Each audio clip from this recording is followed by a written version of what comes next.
we need to go beyond treating everybody the same, which, as lovely, kind fundraisers we are, we almost want this utopian everybody is treated lovely and equal.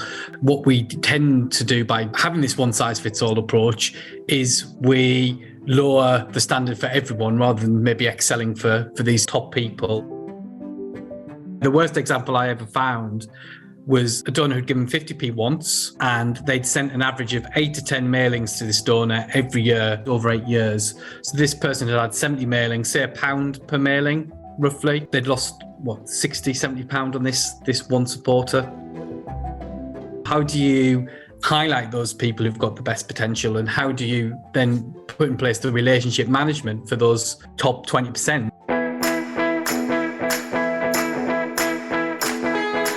Welcome to episode 133 of the Fundraising Bright Spots podcast. My name's Rob Woods, and this is the show for anyone who works in fundraising, who wants some ideas and maybe a nudge of inspiration to help you raise more money and really enjoy your job. This time, we're looking at ways to take advantage of the powerful truth that in any group of people, be they supporters or customers, your potential results will always be heavily skewed within the group. That is, your actions just won't affect everyone equally. This is an idea explained in the excellent book, The 80-20 Principle by Richard Koch, which is all about the various ways you can take advantage of this so-called Pareto law. I've found that the more you get your head around this idea, you can deliberately look for how it applies in any group of donors, major supporters, or event participants, and use it as a way to prioritise precious resources and increase income. It's one of the many powerful ideas we use in our corporate partnerships and major gifts mastery programs.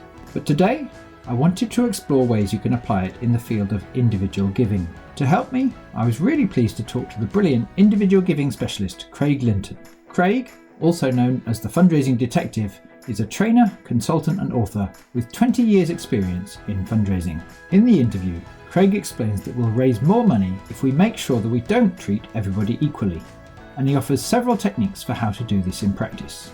I hope you find it helpful. Hey Craig, how are you? Yeah, good, thanks Rob. Lovely to see you as always. Yeah, thank you so much for making time for another of these chats for the podcast listeners. And you and I have had lots of conversations over the years, and I always love our chats, especially when you help me how to see certain fundraising principles in the context of successful individual giving practice. And today I really wanted to look at this notion of 80-20 principle, as in sometimes it's called the Pareto law. I recently read a book called The 80-20 Principle by Richard Koch, and I found it so interesting because for many years people have been talking about we've got to kind of apply the 20% idea, 80-20 principle, and I never really found ways to effectively apply it really as deliberately as Richard Koch teaches in the book. But ultimately, he has helped me understand that in life, it's so rare that all things are equal. It's so rare that, a company gets profit evenly distributed from all of its customers. Very few of our listeners wear all of their wardrobe as much as the other bits of their wardrobe. Almost certainly they wear 20% of their clothes 80% of the time, and so on and so on. And you were telling me the other day that the same is true of a typical donor file of people supporting a particular cause at £5 or £10 a month or so. And you're saying not all of those supporters are equal in terms of how they feel about your cause and their ability to give, for instance. So for years, one of the ways you help a charity improve its individual giving results is through a prioritization and a knowing that certain donors or certain activities for certain donors are much more valuable and worth making time for than trying to do things fairly for everybody. So I'd love a chat about that kind of idea of how we do it in practice. But I wanted to start because the other day you mentioned a particular example in your own giving where this came out. Yeah, exactly. And I think that's a really good introduction, Rob, around this idea of we need to go beyond treating everybody the same, which as lovely, kind fundraisers we are, we almost want this utopia and everybody is treated lovely and equal. But actually, reality of day-to-day life is somewhat different. And what we tend to do by having this one-size-fits-all approach is we lower the standard for everyone rather than maybe excelling for these top. And it was really brought home to me a couple of years ago. I had you could say, unlucky run, really, where I ended up making 3 donations to 3 different hospices in the space of about 6-7 months. The first donation was a friend of my parents. So I'd known them for a long time, hadn't seen them for about 10-15 years, but they sadly died at their local hospice. They live a long way from where I do. They'd moved away from where my parents live. So I had no real connection to this hospice, but we made a donation to the hospice because that's what the family had asked for. And it was just our way instead of flowers to give. So we did that and got the standard thank you back and things. And then a few months later, sadly, a close friend of mine, his wife had an aggressive form of breast cancer. She died in her early 40s. She had 3 young kids. Real tearjerker. I still get a bit emotional when I mention it. And he actually raised quite a bit of money for his local hospice. And obviously we all got involved. They actually had a party before she died where they raised lots of money for the hospice. And then there was money collected in memory at the funeral. And obviously, as you can imagine, closer connection, closer to me, I give quite a bit more to that hospice than I did to the first one. And then a few months after that, unfortunately, my dad died. And we, as a family, received amazing care from our local hospice where I grew up. He was in there for a long time, back and forward. And, the staff can't speak highly enough of them. They were incredible. And we raised over £3,500 as a family and our friends and networks. And we'd have done anything for this hospice in that moment and that time, and said that to them and said, if there's anything we can do to help, please let us know. So biggest donation I've ever made as an individual. My brothers and my mum, exactly the same. So you think just instinctively, me telling you those 3 examples, that I would get probably a different experience from each hospice. Yet the reality was I got exactly the same experience from all 3. I got a standard thank you letter. That was email. I think only one of the 3 actually sent me a physical thank you as well.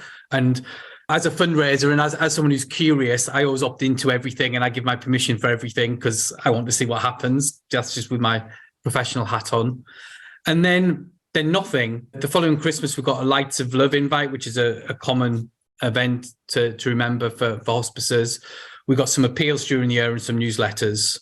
None of it personalised. None of it mentioning the connection or why we gave. And all that goodwill and all that willingness to help and probably that could have been channeled. And certainly in the case of my friend, as a friendship group, if he'd have said, well, we all, I don't know, climb Snowdon together, do some sort of fundraiser, the hospice could have gone on and raised a huge amount of money. Same with my dad. If we'd have been asked in the right way, in the right opportunity, there's probably a 5-figure sum in terms of lifetime value to be had. And instead, that goodwill just dissipated through this just one-size-fits-all, very impersonal experience. And it really brought home to me that we need to do better than that. And we need to tailor our experiences and our relationship management depending on the ability and the capacity for people to give. And how do you mark that on your CRM? How do you highlight those people who've got the best potential? And how do you then put in place the relationship management for those top 20%, applying that Pareto principle to your file? So it was a really interesting experience and tinged with sadness in a way as well, because great causes that actually, if they just reached out a bit more personal, or picked up the phone, done all those things that you and I have talk about many times, they probably left thousands of pounds on the table by not doing that. And when you repeat that over and over again with all hundreds and thousands of families who are doing this every year, that's a lot of money we're potentially leaving on the table as fundraisers. Yeah, and it's not only the leaving of the money on the table, which could make quite a lot more difference to relieve suffering, but it's also from the point of view of the supporter. In a way, it's letting them down, because it sounds to me like it would be even more emotionally satisfying to continue that relationship and carry on making a difference. For instance, in gratitude for the care of your dad and in honor of your dad, you'd actually enjoy doing more. And yet so often internally, we can justify, oh no, we mustn't ask more because they've already done enough. And that often internally we can, without genuinely getting the point of view of the supporter, we can impose our own judgment on what is or is not appropriate, or would not be willingly undertaken by the supporter. And so that lack of insight, it closes down something that actually would have been good for your family. Yeah, exactly. And I think, and it's done, I think, from a good place, and a place from wanting not to cause upset or not to offend, but this paternalistic attitude that we maybe know best, or, well, we can't get in touch with them because of X, Y, Z, I think can be really damaging. And I think it's about, again, understanding and reaching out and finding out and asking people. People are very willing to share and tell their stories. And if you get in touch and ask in the right way, often I hear GDPR used as an excuse not to do this, or, well, GDPR means we can't do this or we can't do that. And actually, there's nothing in GDPR in itself that would stop anybody using my dad's name or how much we've raised or whatever. Your own personal data policies at your charity may stop it, but there's nothing within the regulations that should stop you capturing the relationship and the money raised and things. And there is some stuff around patient confidentiality that you need to be careful on, but they're hoops that can be overcome that shouldn't act as barriers, whether you're a hospice or medical charity or other good cause, that stops you from being able to deliver and build those stronger relationships with that 20% at the top through the Pareto principle. I guess my starting point is it's not necessarily easy. We shouldn't underestimate. There's reasons why the one size fits all is likely to be the default. But I wonder if in this chat you could tell us 2 or 3 tools or ideas or concepts that our listeners, if they see this point and they want to make progress in this direction, they might use for their own decision making and or to frame with other decision makers to get better at treating certain donors differently, and therefore all this reward both in income and doing right by what the supporter really wanted. Yeah, absolutely. So some of it comes down to supporter journeys and make sure you're asking and capturing data. But I think there's some other tools before you get into that to think about and consider. Classic, when I first started fundraising, the donor pyramid was one of the first things you taught as a fundraiser, and this idea that people step up to ultimately they leave a legacy. I think the thinking's evolved and moved on a little bit since those days. And the donor pyramid I still think it's an interesting concept, but I think we need to be a little bit more sophisticated than that, in that relationships aren't this incremental step up. But I think it's a good way to think about it. Who's at the top of your pyramid and why are they there? And how do you identify that 20%?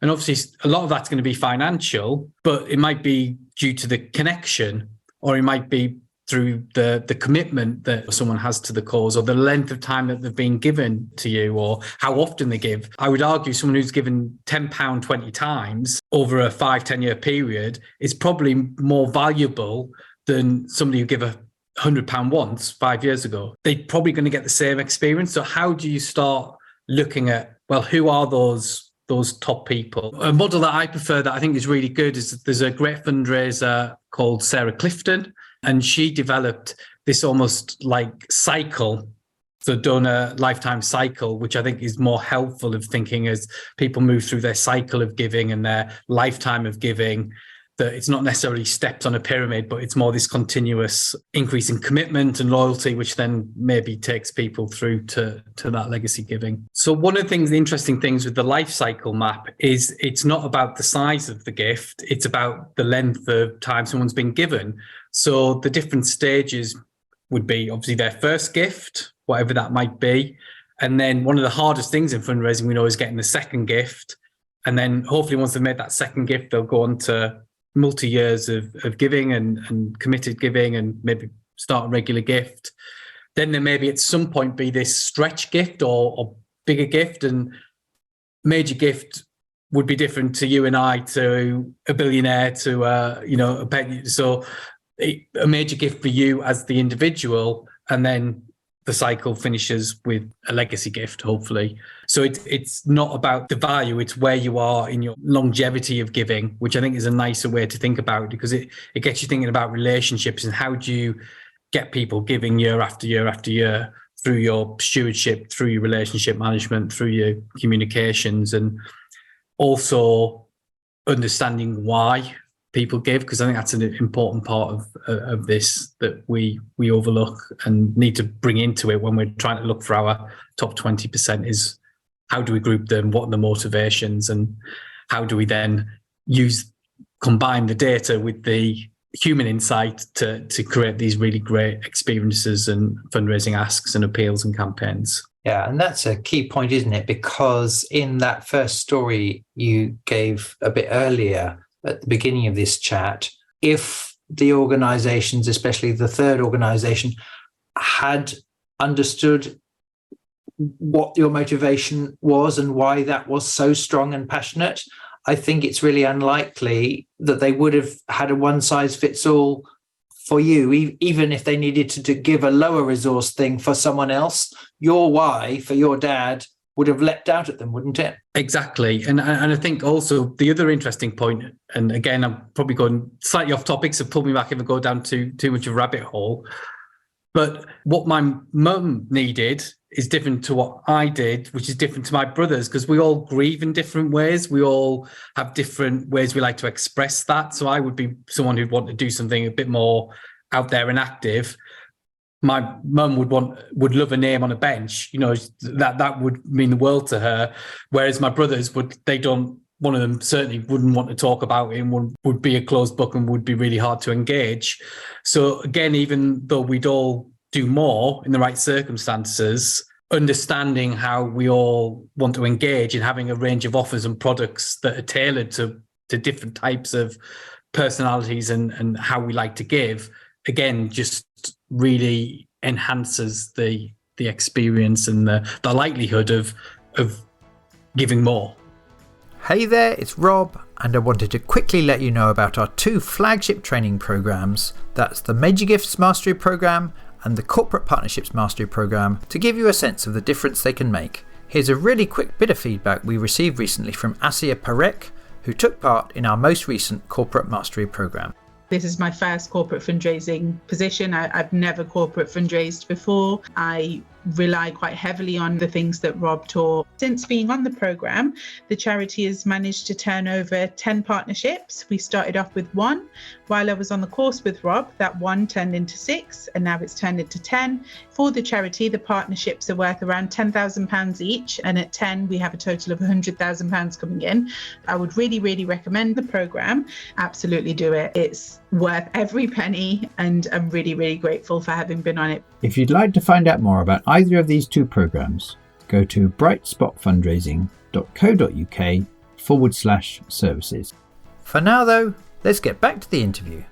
I know that there's another key model that you find really useful in lots of situations, that 3 factors there that help you make decisions if one needs to segment with a particular group. What are those 3 and how do you use them? Yeah, so again, sort of classic marketing analysis approach is something called recency, frequency, value. So when was the last time someone gave? How often have they given? And what is the value? And when you put the people into these groups, it really shows the Pareto principle in action, because what you end up with, unfortunately, is a big cohort down here who gave once, haven't given for 2 years, maybe give £20 or less. And then you've got this little group at the top who've given for 10 years, given thousands of pounds in total, and given like 20, 40 or even 50 times.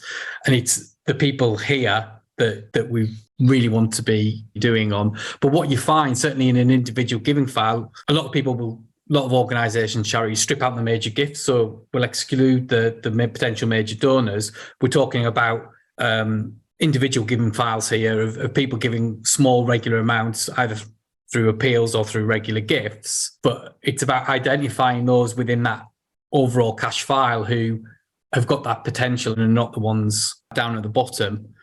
So I think what happens is that you're all lumped into that group and everyone's treated the same. And that's the experience I've had with those 3 hospices. The value part, which is an important one, was higher for one of them versus the other. The frequency has ended up the same. And I've still received exactly the same comm cycle from all 3 and still receiving things from all 3, even though now the one who I only give, I think, £25, I've had 3 years of 5 or 6 mailings a year and will never give again because I don't really know the hospice. It's not in my area. Whereas the other 2, I could still potentially give again if they got the ask right.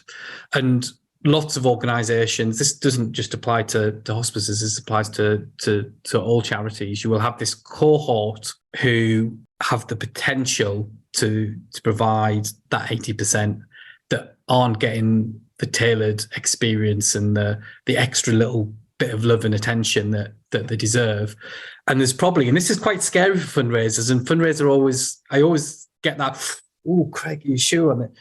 There's a group of supporters who probably given once, not given for a few years, and given a relatively small, who you should actually be brave enough to say, you know what, we're not going to spend any more time or money on these because we've done the analysis and actually we're losing quite a lot of money on this, on the odd chance that one of them may come good. Yeah, just to bring that to life, did you tell me the other day, you know of one charity where someone had given 50p years ago? Yeah, the worst example I ever found was a charity, a donor who'd given 50p once, and they'd sent an average of 8 to 10 mailings to this donor every year over 8 years. So this person had 70 mailings, say £1 per mailing, roughly. They'd lost, 60, £70 on this one supporter by just not having that approach of, okay, they're probably not going to go on to do anything. Yeah, well, that's a really good example to have ringing in our ears, though, isn't it? To get our attention, maybe not as extreme, but some version of that loss could be happening for some of the charities listening here. I need to thoroughly look at and make sure that that's not happening. And in terms of that other cohort, if we apply this 3-element model, do you have any tips for just getting on with that analysis and taking action? Yeah, I mean, the good thing is nearly every CRM, you should be able to get the report from them, even if you just have to get the raw data out of everybody who's donated in the period and then use some formula to do it. It's not a particularly complicated formula you need to use to do it. But then just look at them, look at that group and, well, what else might we do for them? One good example is often legacy events or major donor events. Ignore this cohort of really long-term loyal supporters. And actually, when you see someone's been given, like I said, for 10 years plus and cumulatively ends up giving quite a lot of money, and they're going to be really committed and there'll be a story there about why they've given for so long. Start talking to them, inviting them in and thinking about how you engage them further. Have the discussions and talk to these supporters about why do they support and what was it that keeps them giving year after year and why are they, and just that curious fundraiser and that interested fundraiser. The time you put into those people with the top RFV scores is going to be time really well spent, because they're the ones who are then going to go on to make the legacy pledges, who might just be willing and able to give a major gift and who are probably going to be real ambassadors and advocates for your cause.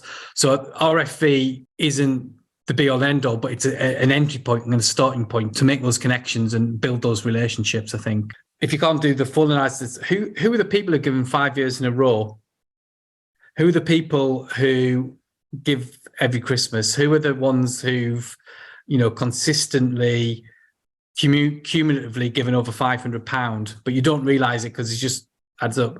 And what can we do different to show them that we've noticed and that we've cared? And I know you always tell the story, our friend Rachel Honeyburn, she applied that, but that was the Pareto principle in a way, that she took that cohort of supporters, the top people who'd done something different, did something special for them, and lo and behold, what happened? They give a lot more money the following year because of it. Yeah.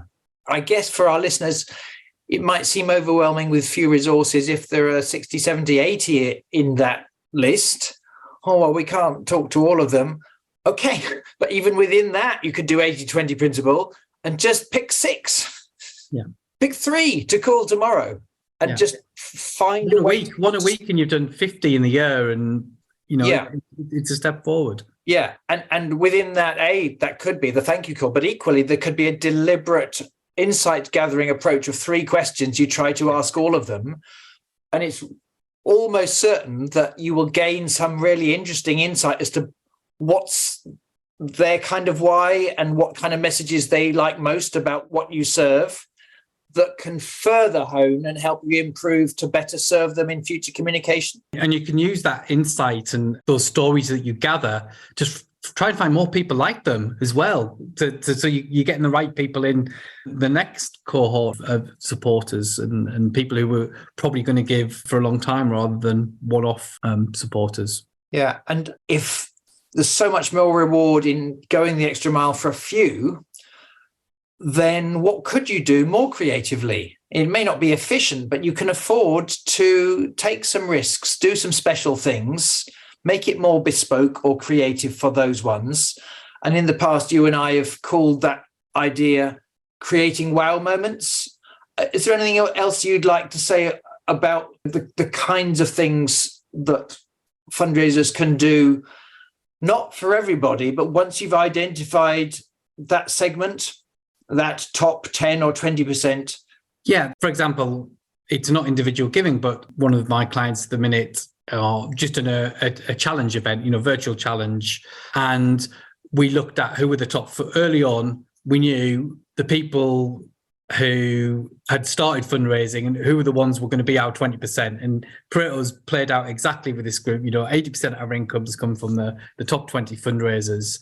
So we said, yes, we automated the stuff for people. So people still had a really nice experience regardless. They got messages.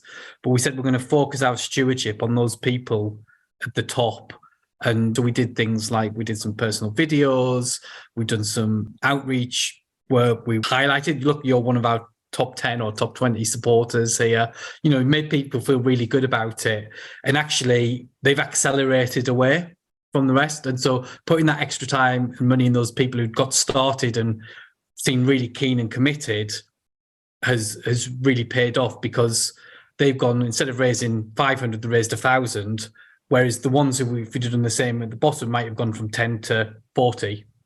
And all right, that's a bigger percentage increase, but actually overall the increase was by making it easy and joyful for the people who'd got off to a great start to really continue.